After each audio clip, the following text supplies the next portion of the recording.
प्रणाम सभी को। आइए आह्वान कर लेते हैं। ओम भूर्भुवः स्वाहा तच्चाभितुर्वरेण्यं भर्गो देवस्य धीमहि धियो यो नः प्रचोदयात्। ओम गुरुर्ब्रह्मा गुरुर्विष्णु गुरुरेव महेश्वर गुरुरेव परब्रह्मा तस्मै श्री गुरुवे नमः। अखण्डमण्डलाकारं व्याप्तं येन चराचरं तत्पदं दर्शितं येन तस्मै श्रीगुरुवे नमः। मातृवत्लाले त्रिचा पितृवत् मार्गदर्शिका नमोऽस्तुते गुरुसत्तायै श्रद्धा प्रज्ञायुताजय। ॐ श्रीगुरुवे नमः। आवाहयामि स्थापयामि ध्यायामि ततो नमस्कारं करोमि। प्रणाम सभी को। आइए हम लोग शुरू करते हैं। परिच्छेद 36 से पढ़ना था मैं। दक्षिणेश्वर मंदिर में भक्तों के साथ मनुष्य में ईश्वर दर्शन, नरेंद्र से प्रथम भेंट। श्री रामकृष्ण दक्षिणेश्वर के काली मंदिर में अपने कमरे में बैठे हैं। भक्तगण उनके दर्शन के लिए आ रहे हैं। आज ज्येष्ठ मास की कृष्णा चतुर्दशी सावित्री चतुर्दशी व्रत का दिन है। सोमवार 4 जून 1883 ईस्वी। आज रात को अमावस्या तिथि में फलहारिणी काली पूजा होगी। मास्टर कल रविवार से आए हैं। कल रात को कात्यायनी पूजा हुई थी। श्री रामकृष्ण प्रेमाविष्टो नाट मंदिर में माता के सामने खड़े हो गाते हुए कह रहे थे, माता तुम ही ब्रज की कात्यायनी हो, तुम ही स्वर्ग हो, तुम ही मर्त्य हो, तुम ही पाताल भी हो, तुम ही से हरि ब्रह्मा और द्वादश गोपाल पैदा हुए हैं। 10 महाविद्याएं और दशा अवतार भी तुम्ही से उत्पन्न हुए हैं। अब की बार तुम्हें किसी प्रकार मुझे पार करना होगा। श्री रामकृष्ण गा रहे थे और माँ से बातें कर रहे थे। प्रेम से बिल्कुल मतवाले हो गए थे। मंदिर से वे अपने कमरे में आकर तखत पर बैठे। रात के दूसरे प्रहर का माँ का नाम कीर्तन होता रहा। सोमवार को सवेरे के समय बलराम और कुछ दूसरे भक्त आए। फलहारिणी काली पूजा के उपलक्ष्य में त्रैलोक के बाबू आदि भी सपरिवार आए हैं। सवेरे 9 बजे का समय है। श्री रामकृष्ण प्रसन्न मुख गंगा की ओर के गोल बरामदे में बैठे। पास ही मास्टर बैठे हैं। राखाल लेटे हैं। आनंद में श्री रामकृष्ण ने राखाल का मस्तक अपनी गोद में उठा लिया है। आज कुछ दिनों से आप राखाल को साक्षात गोपाल के रूप में देखते हैं। त्रैलोक के सामने से माँ काली के दर्शन को जा रहे हैं। साथ में नौकर उनके सिर पर छाता लगाए जा रहे हैं। श्री रामकृष्ण राखाल से बोले, उठ रे उठ। श्री रामकृष्ण उठे बैठे हैं। त्रैलोक्य ने आकर प्रणाम किया। श्री रामकृष्ण त्रैलोक्य से, कल यात्रा नहीं हुई? त्रैलोक्य, जी नहीं, अब की बार यात्रा की वैसी सुविधा नहीं हुई। श्री रामकृष्ण, तो इस बार जो हुआ सो हुआ, देखना जिससे फिर ऐसा ना होने पाए। जैसा नियम है वैसा ही हमेशा होना अच्छा है। त्रैलोक्य यथोचित उत्तर देकर चले गए। कुछ देर बाद विष्णु मंदिर के पुरोहित राम चटर्जी आए। श्री रामकृष्ण, राम, मैंने त्रैलोक्य से कहा इस साल यात्रा नहीं हुई, देखना जिससे आगे ऐसा ना हो। तो क्या यह कहना ठीक हुआ? राम, महाराज उससे क्या हुआ, अच्छा ही तो कहा। जैसा नियम है उसी प्रकार हमेशा होना चाहिए। श्री रामकृष्ण बलराम से, अजी आज तुम यहीं भोजन करो। भोजन के कुछ पहले श्री रामकृष्ण देव अपनी अवस्था के संबंध में भक्तों को बहुत बातें बताने लगे। राखाल, बलराम, मास्टर, रामलाल तथा और दो एक भक्त बैठे थे। श्री रामकृष्ण, हाजरा मुझे उपदेश देता है कि तुम इन लड़कों के लिए इतनी चिंता क्यों करते हो। गाड़ी में बैठकर बलराम के मकान पर जा रहा था। उसी समय मन में बड़ी चिंता हुई। कहने लगा माँ हजारों कहने लगा माँ, हाजरा कहता है नरेंद्र आदि बालकों के लिए मैं इतनी चिंता क्यों करता हूँ। वह कहता है ईश्वर की चिंता त्याग कर इन लड़कों की चिंता आप क्यों करते हैं। मेरे ये कहते कहते अचानक माँ ने दिखलाया कि वे ही मनुष्य रूप में लीला करती हैं। शुद्ध आधार में उनका प्रकाश स्पष्ट होता है। इस दर्शन के बाद जब समाधि कुछ टूटी तो हाजरा के ऊपर बड़ा क्रोध हुआ। कहा, साले मेरा मन खराब कर दिया था। फिर सोचा इस बेचारे का अपराधी क्या, वह यह कैसे जान सकता है। मैं इन लोगों को साक्षात नारायण जानता हूँ। नरेंद्र के साथ पहले भेंट हुई। देखा देह बुद्धि नहीं है। जरा छाती को स्पर्श करते ही उसका ब्रह्म ज्ञान लोप हो गया। होश आने पर कहने लगा, आपने ये क्या किया? मेरे तो माता पिता हैं। यदु मल्लिक के मकान में भी ऐसा ही हुआ था। क्रमशः उसे देखने के लिए व्याकुलता बढ़ने लगी, प्राण छटपटाने लगे। तब भोलानाथ से कहा, क्यों जी, मेरा मन ऐसा क्यों होता है? नरेंद्र नाम का एक कायस्थ लड़का है, उसके लिए ऐसा क्यों होता है? भोलानाथ बोले, इस संबंध में महाभारत में लिखा है कि समाधिवान पुरुष का मन जब नीचे उतरता है तब सतोगुणी लोगों के साथ विलास करता है। सतोगुणी मनुष्य देखने से उसका मन शांत होता है। यह बात सुनकर मेरे चित्त को शांति मिली। बीच बीच में नरेंद्र को देखने के लिए मैं बैठा बैठा रोया करता था। श्री रामकृष्ण का प्रेमोन्माद और रूप दर्शन। श्री रामकृष्ण, ओह, कैसी अवस्था बीत गई है। पहले जब ऐसी अवस्था हुई थी तो रात दिन कैसे बीत जाते थे, कह नहीं सकता। अब सब कहने लगे थे पागल हो गया, इसलिए इन लोगों ने शादी कर दी। उन्माद अवस्था थी। पहले स्त्री के बारे में चिंता हुई, बाद में सोचा कि वह भी इसी प्रकार हो रहेगी, खाएगी पिएगी। ससुराल गया, वहां भी खूब संकीर्तन हुआ। नफर दिगंबर बनर्जी के पिता आदि सब लोग आए। खूब संकीर्तन होता था। कभी कभी सोचता था क्या होगा, फिर कहता था, माँ, गांव के जमींदार यदि माने तो समझूंगा ये अवस्था सत्य है। और सचमुच वे ही आप ही आने लगे और बातचीत करने लगे। पूर्व कथा।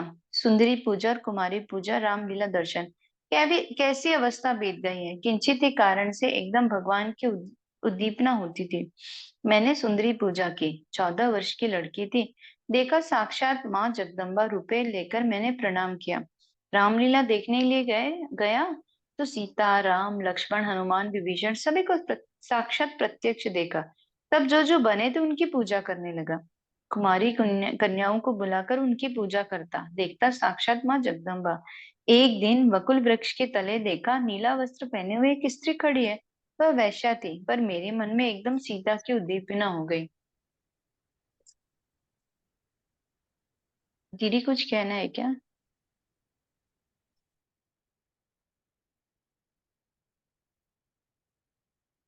पर मेरे मन में एकदम सीता की उद्दीपना हो गई। इस उस स्त्री को बिल्कुल भूल गए और देखा साक्षात सीता देवी लंका से उद्धार पाकर राम के पास जा रही है। बहुत देर तक ब्रह्म संज्ञाहीन हो समाधि अवस्था में रहा। और एक दिन कलकत्ते के किले के मैदान में घूमने के लिए गया था। उस दिन बलून गुब्बारा उड़ने वाला था। बहुत से लोगों की भीड़ थी। अचानक एक अंग्रेज बालक की ओर दृष्टि गई। वह पेड़ के सहारे त्रिभंग होकर खड़ा था। देखते ही श्री कृष्ण की उद्दीपना हो समाधि हो गई। सिहुड़ गांव में चरवाहों को भोजन कराया। सबके हाथ में मैंने जलपान की सामग्री दी। देखा साक्षात ब्रज के ग्वालवाल। उनसे जलपान लेकर मैं भी खाने लगा। प्रायः होश ना रहता था। मथुर बाबू ने मुझे ले जाकर जान बाजार के मकान में कुछ दिन रखा। मैं देखने लगा साक्षात माँ की दासी हो गया हूँ। घर की औरतें बिल्कुल शर्माती नहीं थी। जैसे छोटे छोटे बच्चों को देख कोई भी स्त्री लज्जा नहीं करती। रात को बाबू की कन्या को जमाई के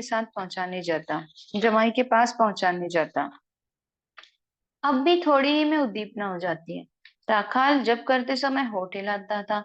मैं उसे देखकर स्थिर नहीं रह सकता था। एकदम ईश्वर की उद्दीपना होती और विहल हो जाता। श्री रामकृष्ण अपने प्रकृति भाव की और भी कथाएं कहने लगे। बोले, मैंने एक कीर्तनिया को स्त्री कीर्तनिया के ढंग दिखलाए थे। उनसे कहा, आप बिल्कुल ठीक कहते हैं। आपने यह सब कैसे सीखा? यह कहकर आप स्त्री कीर्तनिया के ढंग का अनुकरण कर दिखलाने लगे। कोई भी अपनी हंसी न रोक सका। श्री राम कृष्ण अहेतुक कृपा सिंधु। भोजन के बाद श्री रामकृष्ण थोड़ा विश्राम कर रहे हैं। गाढ़ी नींद नहीं, तंद्रा सी है। श्री मणिलाल मलिक ने आकर प्रणाम किया और आसन ग्रहण किया। श्री रामकृष्ण अब भी लेटे हैं। मणिलाल बीच बीच में बातें करते हैं। श्री रामकृष्ण अर्ध निद्रित अर्ध जागृत अवस्था में वे किसी किसी बात का उत्तर दे देते हैं। मणिलाल, शिवनाथ नित्य गोपाल की प्रशंसा करते हैं, कहते हैं उनकी अच्छी अवस्था है। श्री रामकृष्ण अभी पूरी तरह से नहीं जागे। वे पूछते हैं, हाजरा को वे लोग क्या कहते हैं? श्री रामकृष्ण उठ बैठे। मणिलाल से भवनाथ की भक्ति के बारे में कह रहे हैं। श्री राम कृष्ण, आहा, उसका भाव कैसा सुंदर है। गाना गाते उस आंखें आंसुओं से भर जाती। हरीश को देखते ही उसे भाव हो गया। कहता है, ये लोग अच्छे हैं। हरीश घर छोड़ यहाँ कभी कभी रहता है ना, इसलिए। मास्टर से प्रश्न कर रहे हैं, अच्छा भक्ति का कारण क्या है? भवनाथ आदि बालकों की उद्दीपना क्यों होती है? मास्टर चुप है। ठाकुर, अब ठाकुर बता रहे हैं, बात यह है कि बाहर से देखने में सभी मनुष्य एक ही तरह के होते हैं, पर किसी किसी में खोए का पूर भरा होता है। पकवान के भीतर उड़द का पूर भी हो सकता है और खोए का भी, पर देखने में दोनों एक से हैं। भगवान को जानने की उन पर प्रेम और भक्ति, इसी का नाम खोए का पूर है। भगवान को जानने की इच्छा, उन पर प्रेम और भक्ति, इसी का नाम खोए का पूर है। अब आप भक्तों को अभय देते हैं। ठाकुर मास्टर से, कोई सोचता है कि मुझे ज्ञान भक्ति न होगी, मैं शायद बद्ध जीव हूँ। श्री गुरु की कृपा होने पर कोई भय नहीं है। बकरियों के एक झुंड में बाघिन कूद पड़ी थी। कूदते समय बाघिन को बच्चा पैदा हो गया। बाघिन तो मर गई, पर वह बच्चा बकरियों के साथ पलने लगा।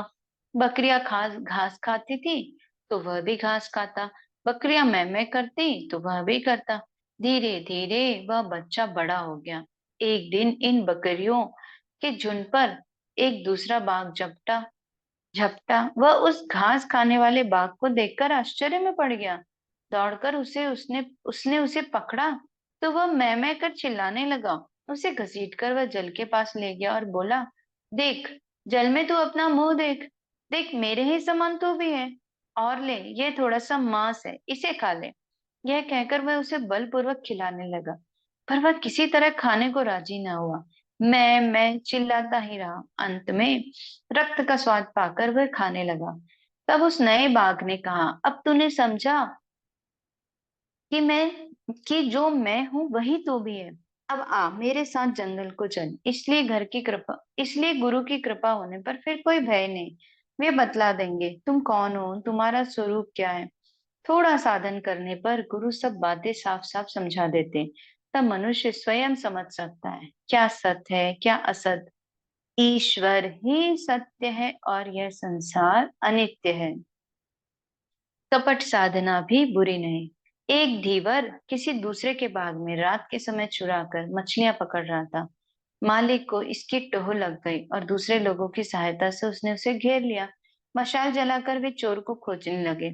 इधर वह घीवर शरीर में कुछ भस्म लगाए एक पेड़ के नीचे साधु बनकर बैठ गए। उन लोगों ने बहुत ढूंढ तलाश की, पर केवल भभूत रमाए एक ध्यान मग्न साधु के सिवाय और किसी को न पाया। दूसरे दिन गांव भर में खबर फैल गई कि मुख्य बाग में एक बड़े महात्मा आए। फिर क्या था? सब लोग फल फूल मिठाई आदि लेकर साधु के दर्शन को आए। बहुत से रुपए पैसे भी साधु के सामने पड़ने लगे। धीवर ने विचारा, आश्चर्य की बात है कि मैं सच्चा साधु नहीं हूं, फिर भी मेरे ऊपर लोगों की इतनी भक्ति है। इसलिए यदि मैं हृदय से साधु हो जाऊं तो अवश्य भगवान मुझे मिलेंगे, इसमें संदेह नहीं। कपट साधना से ही उसे इतना ज्ञान हुआ। सत्य साधना होने पर तो कोई बात ही नहीं। क्या सत्य है, क्या असत्य, साधना करने से तुम समझ सकोगे। ईश्वर ही सत्य है और सारा संसार अनित्य। एक भक्त चिंता कर रहे हैं, क्या संसार अनित्य है? धीवर तो संसार त्याग कर चला गया, फिर जो संसार में उनका क्या होगा? उन लोगों को भी क्या त्याग करना होगा? श्री रामकृष्ण अहेतुक कृपा सिंधु है। तत्काल कहते हैं, यदि किसी ऑफिस के कर्मचारी को जेल जाना पड़े तो वह जेल में सजा काटेगा, सही, पर जब जेल से मुक्त हो जाएगा तब क्या वह रास्ते में नाचता फिरेगा? वह फिर किसी ऑफिस की नौकरी ढूंढ लेगा, वही पुराना काम करता रहेगा। इसी तरह गुरु की कृपा से ज्ञान लाभ होने पर मनुष्य संसार में भी जीवन मुक्त होकर रह सकता है। इसी तरह गुरु की कृपा से ज्ञान लाभ होने पर मनुष्य संसार में भी जीवन मुक्त होकर रह सकता है। यह कहकर श्री रामकृष्ण ने सांसारिक मनुष्यों को अभय प्रदान किया। श्री रामकृष्ण और निराकारवाद, विश्वास ही सब कुछ है। मणिलाल ठाकुर से, उपासना के समय उनका ध्यान किस जगह करेंगे? ठाकुर, हृदय तो खूब प्रसिद्ध स्थान है, वही उनका ध्यान करना। मणिलाल, निराकारवादी ब्रह्म है। श्री रामकृष्ण उन्हें लक्ष्य कर कहते हैं, कबीर कहते हैं, निर्गुण तो है पिता हमारा और सगुण महतारी। काको नींदो काको बंदो, दोनों पल्ले भारी। हलधारी दिन में साकार भाव में और रात को निराकार भाव में रहता था। बात यह है कि चाहे जिस भाव का आश्रय करो, विश्वास पक्का होना चाहिए। चाहे साकार में विश्वास करो, चाहे निराकार में, परंतु वह एक होना चाहिए। शंभू मलिक बाग बाजार से पैदल अपने बाग में आया करते थे। किसी ने कहा था, इतनी दूर है, गाड़ी से क्यों नहीं आते, रास्ते में कोई विपत्ति हो सकती। उस समय शंभू ने नाराज होकर कहा था, क्या मैं भगवान का नाम लेकर निकला हूँ, फिर मुझे विपत्ति। विश्वास से ही सब कुछ होता है। मैं कहता था, यदि अमुक से भेंट हो जाए या यदि अमुक खजांची मेरे साथ बात करे तो समझो कि मेरी ये अवस्था सत्य है, परंतु जो मन में आता वही हो जाता था। मास्टर ने अंग्रेजी का न्याय शास्त्र पढ़ा था, उसमें लिखा है कि सवेरे के स्वप्न का सत्य होना लोगों के कुसंस्कार की ही उपज है। इसलिए उन्होंने पूछा, अच्छा, कभी ऐसा भी हुआ है कि कोई घटना नहीं हुई? ठाकुर, नहीं, उस समय सब हो जाता था। ईश्वर का नाम लेकर जो विश्वास करता था वही हो जाता था। मणिलाल से, पर इसमें एक बात है, सरल और उदार हुए बिना यह विश्वास नहीं होता।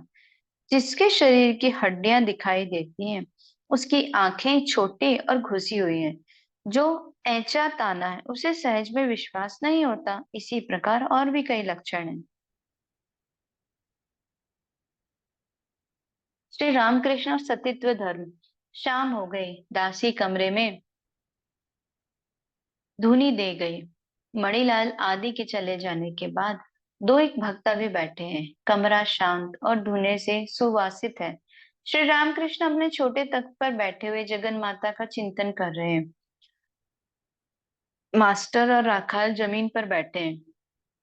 थोड़ी देर बाद मथुर बाबू के घर की दासी भगवती ने आकर दूर से श्री रामकृष्ण को प्रणाम किया। आपसे उसे बैठने के लिए कहा। भगवती बाबू की बहुत पुरानी दासी है, बहुत साल से बाबू के यहाँ रह रही है। श्री रामकृष्ण उसे बहुत दिनों से जानते हैं। पहले पहले उसका स्वभाव अच्छा न था, पर श्री रामकृष्ण दया के सागर पतित पावन है, इसलिए उससे पुरानी बातें कर रहे हैं। श्री रामकृष्ण, अब तो तेरी उम्र बहुत हुई, जो रुपए कमाए उनसे साधु वैष्णव को खिलाती है या नहीं? भगवती मुस्कुराकर, यह भला कैसे कहूँ? श्री रामकृष्ण, काशी, वृंदावन, यह सब तो हो आई। भगवती थोड़ा सकुचाती हुई, कैसे बतलाऊं, एक घाट बनवा दिया है, उसमें पत्थर पर मेरा नाम लिखा है। श्री रामकृष्ण, ऐसी बात? भगवती, हाँ, नाम लिखा है, श्रीमती भगवती दास। श्री रामकृष्ण मुस्कुराकर, बहुत अच्छा। भगवती ने साहस पाकर श्री रामकृष्ण के चरण छूकर प्रणाम किया। बिच्छू के काटने से जैसे कोई चौंक उठता है और अस्थिर हो खड़ा हो जाता है, वैसे ही ठाकुर अधीर हो गोविंद गोविंद उच्चारण करते हुए खड़े हो गए। कमरे के कोने में गंगा जल का एक मटका था, और अब भी है। हाफते हाफते, मानो घबराए हुए, उसी के पास गए और पैर के जिस स्थान को दासी ने छुआ था उसे गंगा जल से धोने लगे। दो एक भक्त जो कमरे में थे स्तब्ध और चकित हो एकटक यह दृश्य देख रहे थे। दासी जीवंत मृत की तरह बैठी है। दया सिंधु पतित पावन श्री रामकृष्ण ने दासी से करुणा से सने हुए स्वर में कहा, तुम लोग ऐसे ही प्रणाम करना। यह कहकर फिर आसन पर बैठकर दासी को बहलाने की चेष्टा करते रहे। उन्होंने कहा, कुछ गाते हैं, सुन। यह कहकर उसे गाना सुनाने लगे। भावार्थ, मेरा मेरा मन मधुप श्यामा पद नील कमल में मस्त हो गया। कामादि पुष्पों में जितने विषय मधु थे सब तुच्छ हो गए। भावार्थ, श्यामा माँ के चरण रूपी आकाश में मन की पतंग उड़ रही थी। कलुष की कुवाई से वह चक्कर खाकर गिर पड़ी। मन, अपने आप में रहो, किसी दूसरे के घर न जाओ। जो कुछ चाहोगे वह बैठे हुए ही पाओगे। अपने अंतःपुर में जरा खोजो तो सही। श्री रामकृष्ण का प्रथम प्रेमोन्माद। परिच्छेद 37। पूर्व कथा। देवेंद्र ठाकुर, दीन मुखर्जी और कुंवर सिंह। आज अमावस्या मंगलवार का दिन है, 5 जून 1883 ईस्वी। श्री रामकृष्ण काली मंदिर में है। भक्त समागम रविवार को विशेष होता है। आज अधिक लोग नहीं है। राखाल श्री रामकृष्ण के पास रहते हैं। हाजरा भी है। ठाकुर के कमरे के सामने वाले बरामदे में अपना आसन लगाया है। मास्टर पिछले रविवार से यहाँ है। कल सोमवार रात को काली मंदिर में कृष्ण लीला पर नाटक हुआ था। ठाकुर ने कुछ देर तक देखा था, जैसे वह नाटक रविवार को होने वाला था, पर उस दिन वैसे वह नाटक रविवार को होने वाला था, पर उस दिन ना हो पाया, इसलिए कल सोमवार को हुआ। दोपहर को भोजन के बाद ठाकुर अपने प्रेमोन्माद की अवस्था का वर्णन कर रहे हैं। ठाकुर मास्टर से, कैसी हालात बीत चुकी है। यहाँ भोजन न करता था। वराहनगर या दक्षिणेश्वर या आर्योदय में किसी ब्राह्मण के घर चला जाता, और जाता भी देर देर में था। जाकर बैठ जाता था, पर बोलता कुछ नहीं। घर के लोग पूछते तो केवल कहता, मैं यहाँ खाऊंगा, और कोई बात नहीं करता। आलम बाजार में राम चतुर्जी के घर के यहाँ जाता। कभी दक्षिणेश्वर में सावण चौधरी के मकान पर जाता, उनके यहाँ खाया तो करता था, पर अच्छा नहीं लगता था। उसमें कैसी गंध आती थी। एक दिन हटकर बैठा, देवेंद्र नाथ ठाकुर के घर जाऊंगा। मथुर बाबू से कहा, देवेंद्र ईश्वर का नाम लेते, उनको देखना चाहता, मुझे ले चलोगे? मथुर बाबू को अपनी मान मर्यादा का बड़ा अभिमान था। वे अपनी गरज से किसी के मकान पर क्यों जाने लगे, आगा पीछा करने लगे। बाद में बोले, अच्छा देवेंद्र और हम एक साथ पढ़ चुके हैं, चलिए आपको ले चलेंगे। एक दिन सुना कि दीन मुखर्जी नाम का एक भला आदमी बाग बाजार के पुल के पास रहता है, भक्त है। मथुर बाबू को पकड़ा, दीन मुखर्जी के यहाँ जाऊंगा। मथुर बाबू क्या करते, गाड़ी पर मुझे ले गए। छोटा सा मकान, और इधर एक बड़ी भारी गाड़ी पर एक बड़ा आदमी आया। वह भी शर्मा गया, और हम भी। फिर उसके लड़के का जनेऊ होने वाला था। कहाँ बैठाएं? हम लोग बाजू के कमरे में जाने लगे तो वह बोल उठा, वहां न जाइए, उस कमरे में औरतें। बड़ा असमंजस था। मथुर बाबू लौटते समय बोले, बाबा तुम्हारी बात अब कभी न मानूंगा। मैं हंसने लगा। कैसी अनोखी अवस्था थी। कुंवर सिंह ने साधुओं को भोजन कराना चाहा। मुझे भी न्योता दिया। जहां जाकर देखा, बहुत से साधु आए हैं। मेरे बैठने पर साधुओं में से कोई कोई मेरा परिचय पूछने लगे। आप गिरी हैं या पुरी? पर जो ही उन्होंने पूछा, त्यों ही मैं अलग जाकर बैठा। सोचा कि इतनी खबर काहे की। बात को जो ही पत्तल बिछाकर भोजन के लिए बैठाया, किसी के कुछ कहने के पहले ही मैंने खाना शुरू कर दिया। साधुओं में से किसी किसी को कहते सुना, अरे यह क्या। साधु और अवतार में अंतर। 5 बजे हैं। श्री रामकृष्ण अपने कमरे के बरामदे की सीढ़ी पर बैठे हैं। राखाल, हाजरा और मास्टर पास बैठे हैं। हाजरा का भाव है, सो हम, मैं ही ब्रह्म हूँ। ठाकुर हाजरा से कहते हैं, हाँ, यह सोचने से सब गड़बड़ मिट जाती है। वे ही आस्तिक हैं, वे ही नास्तिक, वे ही भले, वे ही बुरे, वे ही नित्य वस्तु हैं, वे ही अनित्य। जगत, जागृति और निद्रा उन्हीं की अवस्थाएं हैं, फिर वे ही इन सारी अवस्थाओं से परे भी हैं। एक किसान को बुढ़ापे में एक लड़का हुआ था। लड़के को वह बहुत यत्न से पालता था। धीरे धीरे लड़का बड़ा हुआ। एक दिन जब किसान खेत में काम कर रहा था, किसी ने आकर उसे खबर दी कि तुम्हारा लड़का बहुत बीमार है, अब तब हो रहा है। उसने घर में जाकर देखा, लड़का मर गया है। स्त्री खूब रो रही है, पर किसान की आंखों में आंसू तक नहीं। उसकी स्त्री अपनी पड़ोसिनों के पास इसलिए और भी शोक करने लगी कि ऐसा लड़का चला गया, पर इनकी आंखों में आंसू का नाम नहीं। बड़ी देर बाद किसान ने अपनी स्त्री को पुकार कर कहा, मैं क्यों नहीं रोता जानती हूँ? मैंने कल स्वप्न में देखा कि राजा हो गया हूँ और 7 लड़कों का बाप बना हूँ। स्वप्न में ही देखा कि वे लड़के रूप और गुण में अच्छे हैं। क्रमशः वे बड़े हुए और विद्या तथा धर्म उपार्जन करने लगे। इतने में ही नींद खुल गई। अब सोच रहा हूँ कि तुम्हारे इस एक लड़के के लिए रोऊं, या अपने उन 7 लड़कों के लिए। ज्ञानियों के मत से स्वप्न की अवस्था जैसी सत्य है, जागृत अवस्था भी वैसी ही सत्य है। ईश्वर ही करता है, उन्हीं की इच्छा से सब कुछ हो रहा है। हाजरा, अब हाजरा बोलेंगे, पर यह समझना बड़ा कठिन है, भू कैलाश के साधु को कितना कष्ट दिया गया, जो एक तरह से उनकी मृत्यु का कारण हुआ। वो समाधि की हालत में मिले थे। होश में लाने के लिए लोगों ने उन्हें कभी जमीन में गाड़ा, कभी जल में डुबोया, पर कभी उनका शरीर दाग दिया। इस तरह उन्हें चैतन्य कराया। इन यंत्रणाओं के कारण उनका शरीर छूट गया। लोगों ने उन्हें कष्ट भी दिया और इधर ईश्वर की इच्छा से उनकी मृत्यु भी हुई। श्री रामकृष्ण, जिसका जैसा कर्म है उसका फल वह पाएगा, किंतु ईश्वर की इच्छा से उन साधु का शरीर त्याग हुआ। वैद्य बोतल के अंदर मगर ध्वज तैयार करते हैं। उसके चारों ओर मिट्टी लीप कर उसे आग में रख देते हैं। बोतल के अंदर का सोना आग की गर्मी से कई चीजों के साथ मिलकर मकर ध्वज बन जाता है। तब वैद्य बोतल को खोलकर उसे धीरे धीरे तोड़ता है और उससे मकर ध्वज निकाल कर रख लेता है। उस समय बोतल रहे चाहे नष्ट हो जाए, उससे क्या।